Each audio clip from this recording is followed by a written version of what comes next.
संप्रदायाच्या तत्वांमध्ये बसत नाही ना महाराज. म्हणून ज्ञानोबराय तुकोबरायांची आधी करून संतांची प्रमाण टाळ मृदंगात द्यावेत.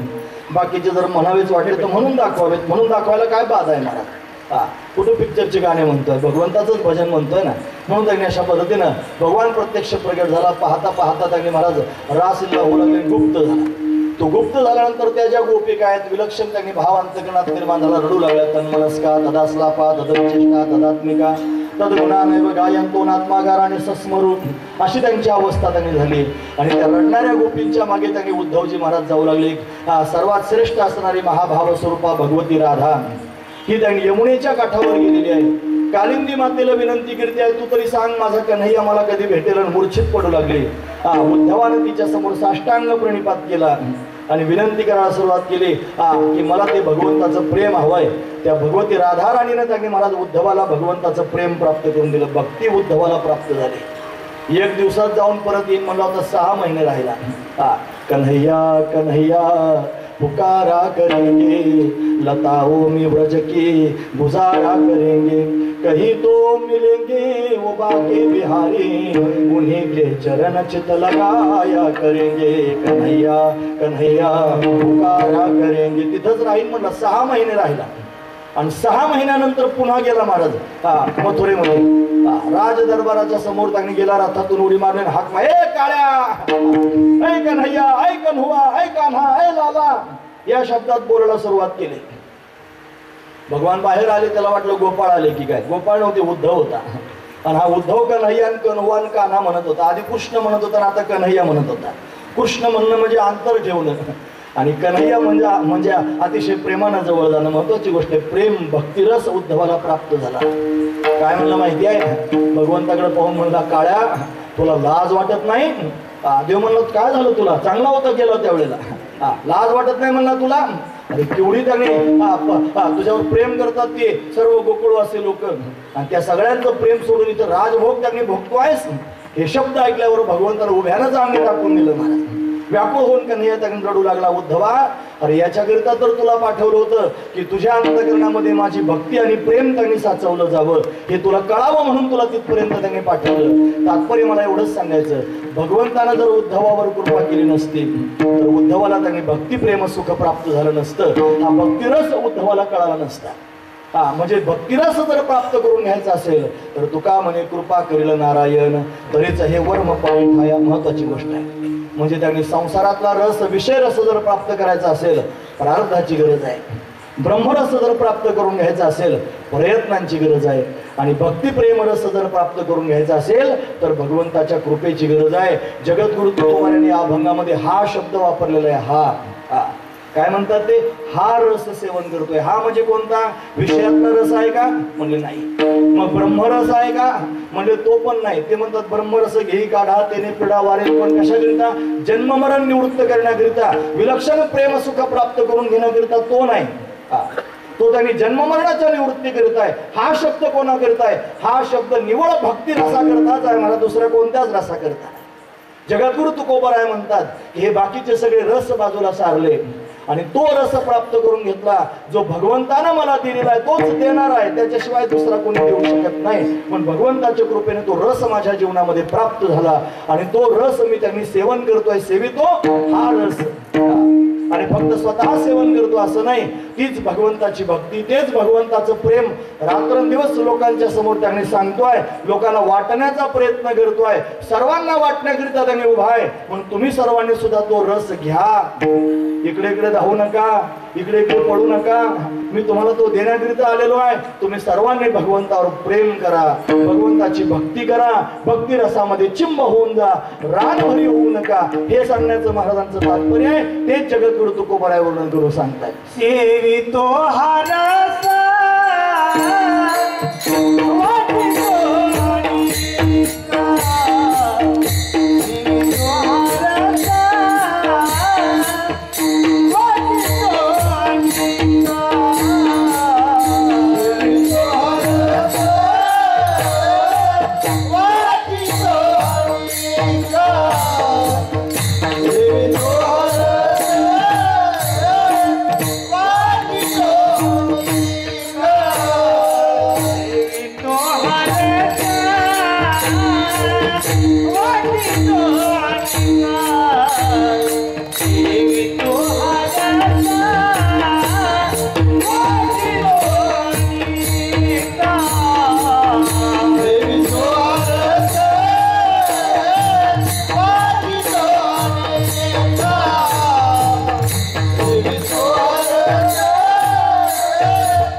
सेवितो हा रस, हा शब्दानं बाकीच्या सगळ्या रसांची व्यावृत्ती करून टाकली.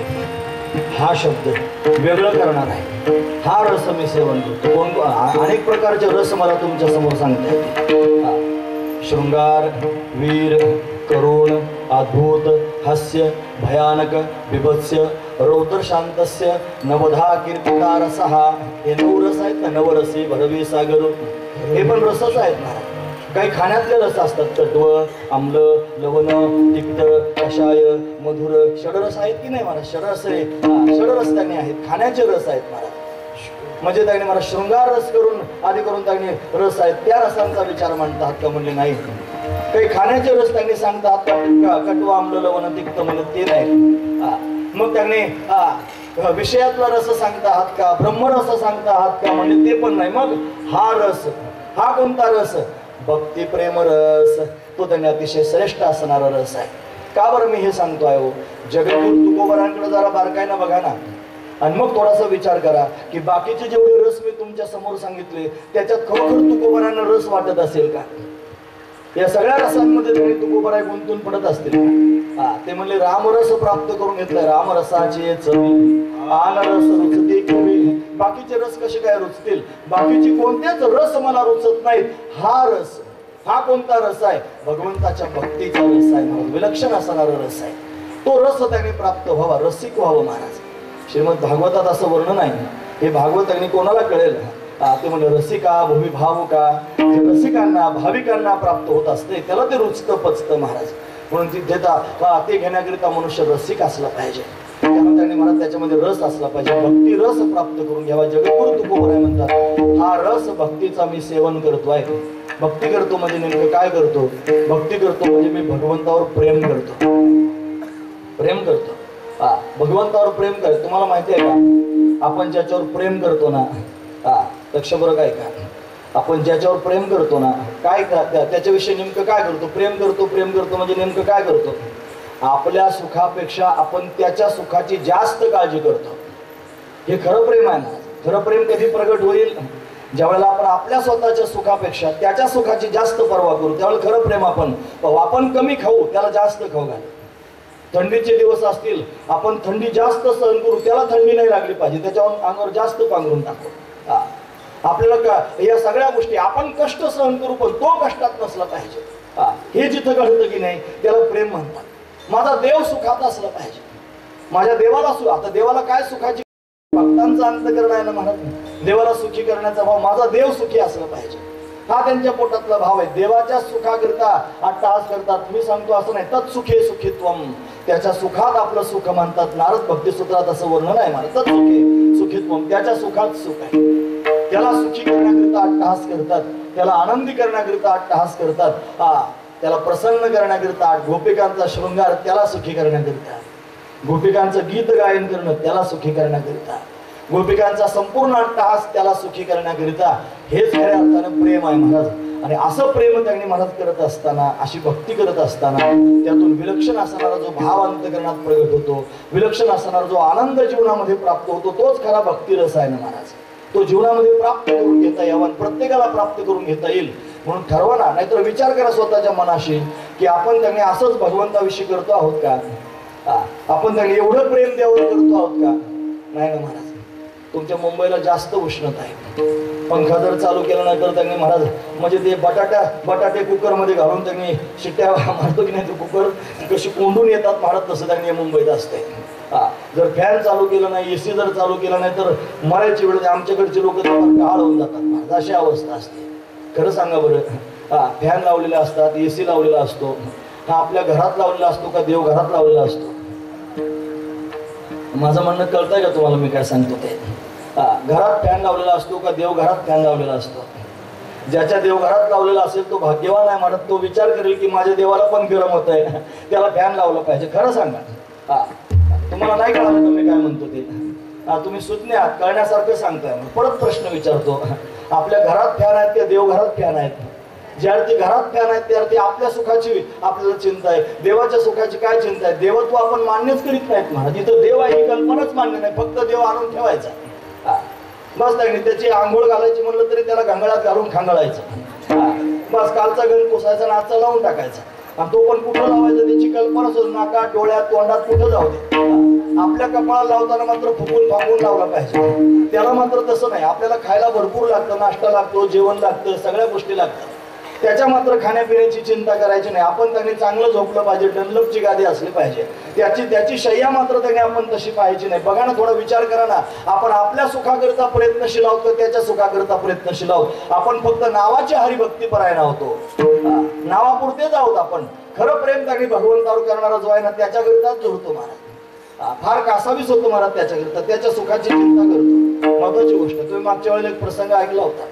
एक आजी त्यांनी होती महाराज, ती कृष्ण परमात्म्याची मूर्ती घेऊन तिच्या हातातून पडली मूर्ती. ती मूर्ती पडल्यानंतर त्यांनी घाबरली, रडायला लागली, माझा कन्हैया, माझा कन्हैया, डॉक्टरांना बोलवा. ते मुलीच्या डोक्यावर परिणाम झाले, डॉक्टरांना बोलवा म्हणते. मूर्ती खाली पडली, काय त्यांनी होणार आहे? पण तरी सुद्धा आकांत करत होती म्हणून नाईलाज असतो तिचा नाद मोडायला डॉक्टरांना बोलवलं. आले डॉक्टरांनी त्यांनी कानामध्ये स्टेथोस्कोप घालून त्यांनी तिची तपासणी, त्या मूर्तीची तपासणी करायला सुरुवात केली. चमत्कार झाला महाराज. त्या मूर्तीचे ठोके डॉक्टरांना ऐकू यायला लागले. मूर्तीच्या हृदयातून अशा पद्धतीने ठोके ऐकू येत आहेत. त्या डॉक्टरच्या डोळ्यातून घळघळा अश्रू वाहू लागले. म्हणे डॉक्टर तुम्ही का रडता? म्हणे आजी खोटं बोलत नाही, आजी खरं बोलते आहे. ही मूर्ती नाही, प्रत्यक्ष कन्हैया आहे. डॉक्टरने दवाखानाच बंद करून टाकला आणि वृंदावनातच त्यांनी मनात भगवंताचं चिंतन करत राहिला. कशामुळे त्यांनी झालं असेल? त्याचं कारण एवढंच आहे महाराज, प्रत्यक्ष त्यांनी घडलेलं नाही. म्हणून आपल्या घरात असणाऱ्या ज्या त्यांनी कन्हैयाच्या मूर्ती आहेत, पांडुरंगाच्या मूर्ती आहेत, त्याला सामान्य मूर्ती समजू नका. त्याच्यात पांडुरंग उभाच आहे अशी भावना अंतःकरणात ठेवा. आणि ती भावना अंतःकरणात ठेवून तुम्हाला जेवढ्या सुविधा हव्या असतात तेवढ्या सुविधा तुम्ही त्याला पुरवा. त्याच्याकरिता तेवढा विचार करा, माझा देव अजून झोपला नाही, माझ्या देवानं अजून काही खाल्लं नाही, माझ्या देवाची अजून आंघोळ झाली नाही, माझ्या देवाला अजून वस्त्र त्यांनी घातले नाहीत. मला जसे चांगले लागतात दिवाळा सणाला तसे देवाला सुद्धा चांगले वस्त्र घातले. माझी कल्पना तरी मनात करा ना निदान. हे सगळं करणं हीच भक्ती आहे आणि त्याच्यातूनच तुम्हाला आनंद होईल. 6 महिन्याच्या लेकराला काय कळतो काजळ? 6 महिन्याच्या लेकराला काय कळतो गंध? 6 महिन्याच्या लेकराला काय करतात कपडे? त्याला काहीच कळत नाही. ते आईला कळतं. आईच त्याला काजळ लावते, आईच त्याला गंध लावते, आईच त्याला कपडे घालते, आईच त्याला आभूषण घालते आणि आनंद सुद्धा आईच घेते. बाळाला काय आनंद? आईलाच आनंद आहे. मला त्याच्याकडे पाहून पुन्हा आलाबाला घेते, त्याची दृष्ट काढते. केवढा आनंद, आईलाच आनंद होतो. आई जसा बाळाकडे पाहून आनंद घेते तसं कन्हैयाला सजवा. कन्हैयाला त्यांनी अशा पद्धतीनं तुम्हाला जे हवंय ते सगळं त्यांनी द्या आणि हे सगळं देत असताना तुम्हीच आनंदी व्हा. हा जो आनंद तुम्हाला प्राप्त होणार आहे त्याचंच नाव आहे भक्तिरस. हा भक्तिरस आहे महाराज. हा तुम्ही घ्या, निश्चित त्यांनी घेण्यासारखाच नाही. पण असा असणारा हा भक्तिरस मी सेवन करतोय तो कोबराय म्हणतात, सेवितो हा रस. फक्त मी सेवन करतो असं नाही, हे लोकांच्या समोर सांगतोय ना म्हणजेच वाटितो आणि का सगळ्यांना मी त्यांनी वाटतोय. पण मी वाटण्याकरिताच आलेलो आहे. तुम्ही घ्या ना महाराज सर्वांनी. हे शब्द जर तुम्ही अशा वातावरणात घडून दिले तर त्याचा काय उपयोग होईल? हे कुठंतरी त्यांनी अंतःकरणाला जाऊन लागावेत, ते भेटावेत. कुठंतरी त्यांनी आपल्या जीवनातली पण कमी जास्त स्थिती आपल्याला कळावी. आपण कुठेतरी कमी पडतो त्याची जाणीव जर त्यांनी होत असेल तर आपण हे सगळं करायला सुरुवात करावी. म्हणून हे सगळं तुम्ही त्यांनी प्राप्त करून घ्या रे. म्हणजे त्यांनी अतिशय अधिकारानं, अतिशय प्रेमानं रे शब्द वापरला म्हणजे काय? एकीने शब्द आहे मला, घ्या रे, होऊ नका रान भरे. म्हणून तुम्ही सगळ्यांनी घ्या. आपुलकीनं सांगतायत, प्रेमानं सांगतायत, आपलेपणानं सांगतायत, घ्या रे, होऊ नका रान भरे. इतरत्र कुठे फिरण्याचं काम करू नका, तुम्ही घ्या. मी तुमच्या समोर वाटतोय. म्हणजे महाराज वाटता हा गोष्ट खरी आहे. तुम्हाला मिळाला कसा हे सांगा ना, कुठून मिळवला ते सांगा. मला वाटण्याकरिता तुम्ही निघालेले आहात. ते म्हणजे काय सांगायचं त्याच्यात वेगळं? जो जगाचा मालक आहे, जगन्नियंता असणारा परमात्मा आहे, तो विटेवरती उभा आहे. तो समान चरण आणि समान दृष्टी ठेवून त्यांनी विटेवरती उभा आहे, वाटण्याकरताच उभा आहे. तोच अशा पद्धतीने देतोय आणि आम्ही त्यांनी महाराज फक्त लोकांच्या समोर वितरित करतो. हा महत्वाचा प्रकार आहे. म्हणून अभंगाच्या दुसऱ्या चरणात वर्णन करू सांगतो. विटेवरी जाणी पाहुणे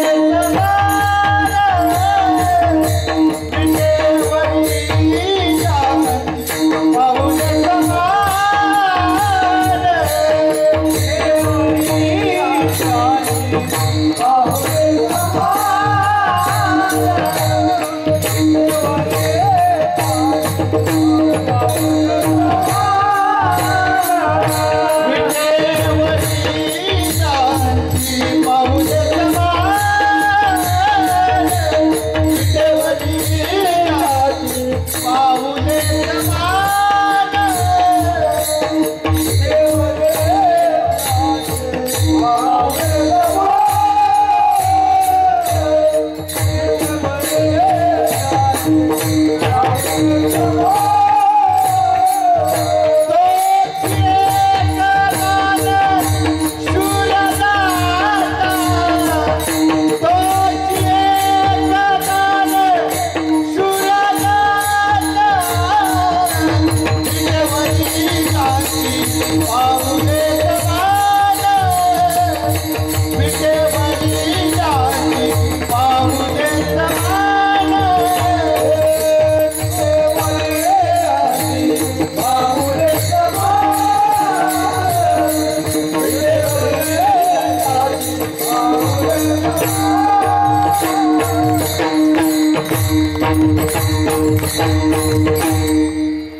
कळालं म्हणले महाराज, तुम्ही भक्तिरसाचं पान करत आहात, तुम्ही जगाला वाटत आहात, तुम्ही स्वतः आनंदात आहात, जगाला त्यांनी वाटत आहात.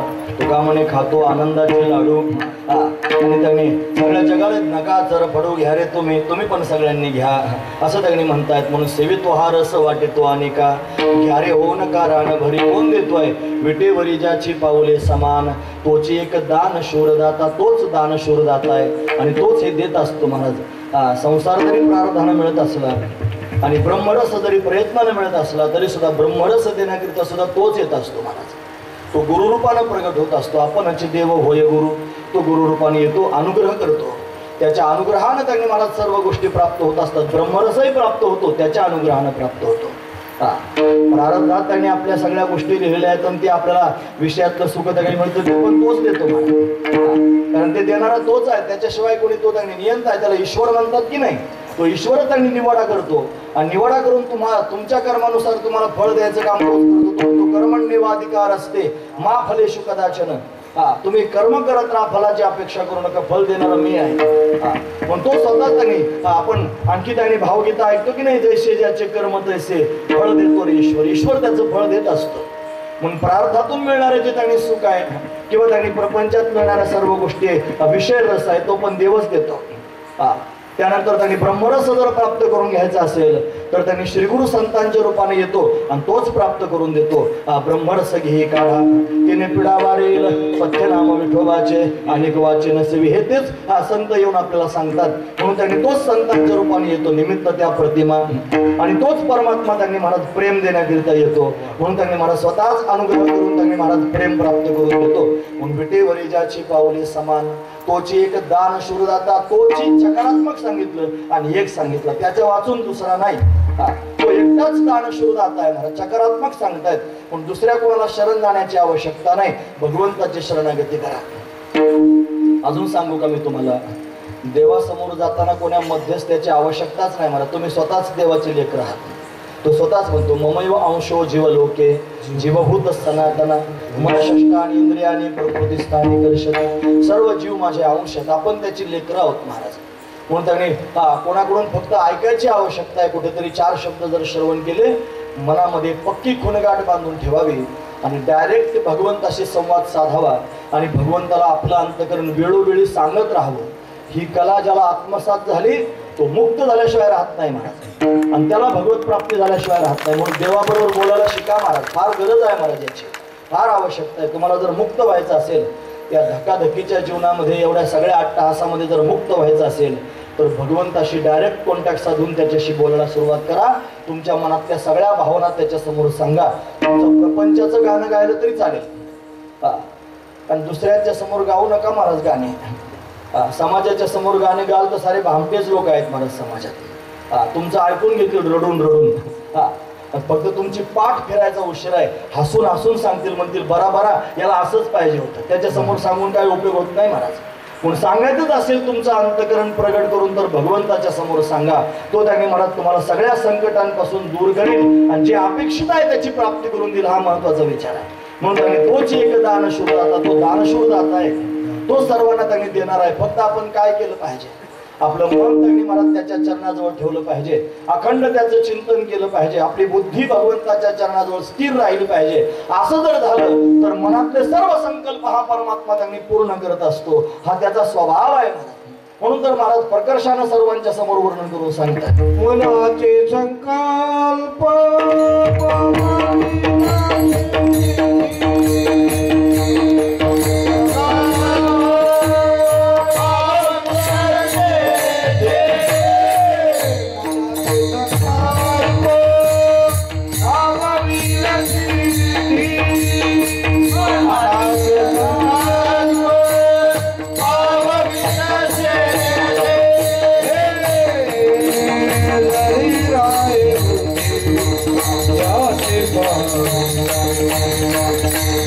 शरीर है बुद्धि जाते